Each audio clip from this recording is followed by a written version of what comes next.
Oh my gosh, guys, look. Anthony Fantano reviewed my favorite album, Stick Season. Let's see what he has to say. So yeah, same old, just a bit more bittersweet on the lyrical side, which is still just not enough to get me into this sound, as this whole record and its many songs just kind of melt together into singer-songwriter wallpaper for me. For the most part, it's listenable, but not really all that special. I'm feeling a decent 2 strong 4 on this thing.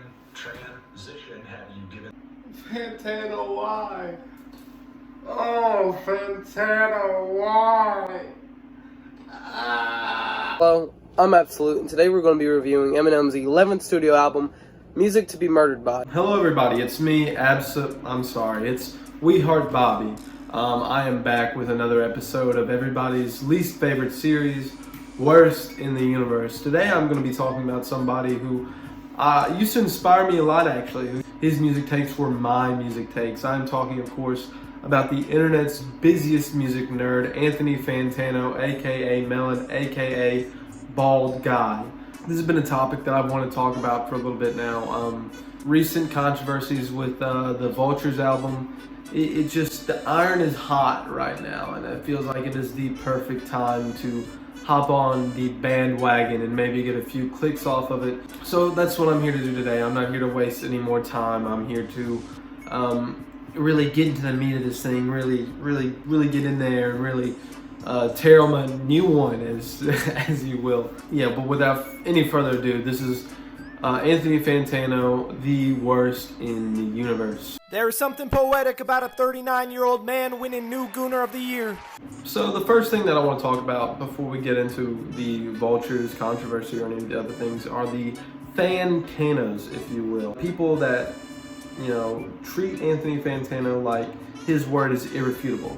Like he is the big music man and all that he says goes. I myself used to be guilty of this. You know, I would wait for the Fantano album to come out, and if he said it was bad, I stopped listening to it. And, you know, this hive mind, I feel like maybe it's been a little bit more lackadaisical, you know, since I've kind of stepped out of that space. You know, maybe I haven't seen it as much, but I definitely remember a point of like seeing Fantano said this, the album ain't good. And, you know, I feel like, you know, as someone who was a part of that space, as someone who did take his word for the absolute fact, you know, it's not a good way to think. This isn't as much of a shot as Fantano as it is his fans, but, you know, the Fantanos, which, you know, again, you know, they've kind of been taking a step back, especially after this whole Vultures and the Sexy Red that I'm about to talk about. After these reviews have come out, you know, I feel like the fan base of Fantano has slowly been pulled back. That's actually kind of Now, you may be curious on what I was talking about when I said the Sexy Red review.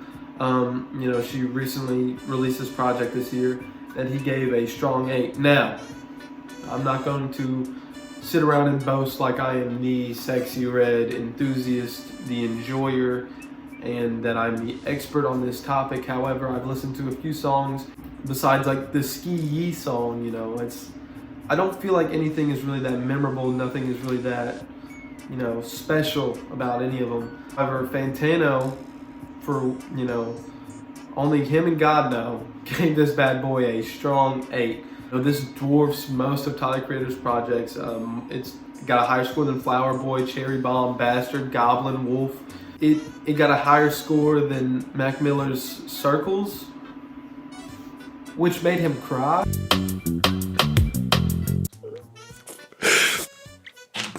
And I really did enjoy this one. I'm feeling an 8 out of 10. How'd you guys feel about this one? So Sexy Red's project is better than that. Probably anything that Eminem's made, more than some Kendrick projects, more than My Beautiful Dark Twisted Fantasy. And it's just like, dog, what is the appeal in this album? I can see it getting like a 6, or, you know, maybe if you want to push it, light 7 if you really enjoyed it. But strong 8, wandering into 9 territories with this bad boy? Are you fucking insane? Like, Anthony, You know, I get everyone is entitled to their own opinion, but this one feels objectively wrong. That's a miss. That's an undeniable miss. I do not care who you are. If you're the big, sexy, red enjoyer himself, there is no way that you can get away with giving this thing a strong 8. I can't get behind it, Fantano. Not in any world.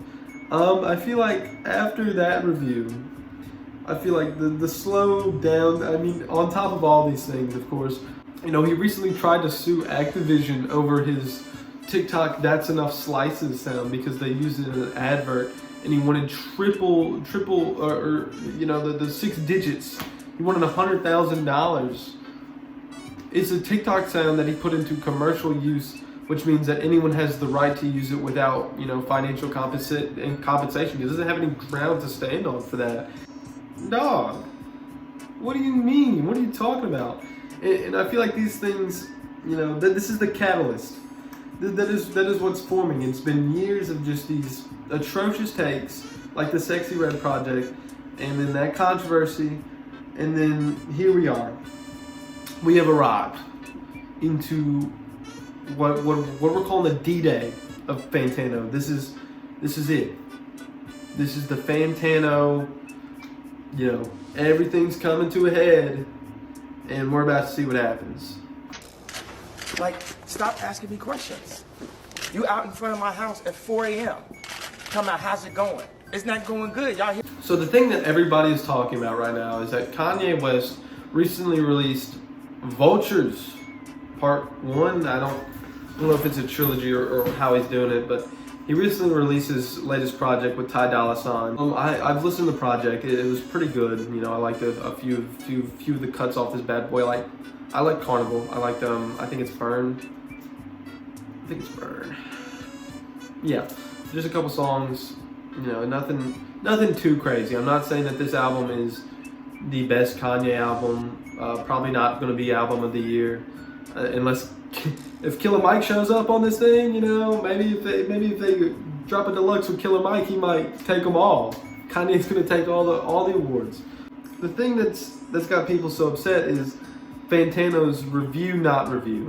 He recently called the project unreviewable because of one, things that Kanye said, and first and foremost, I don't agree with any of them.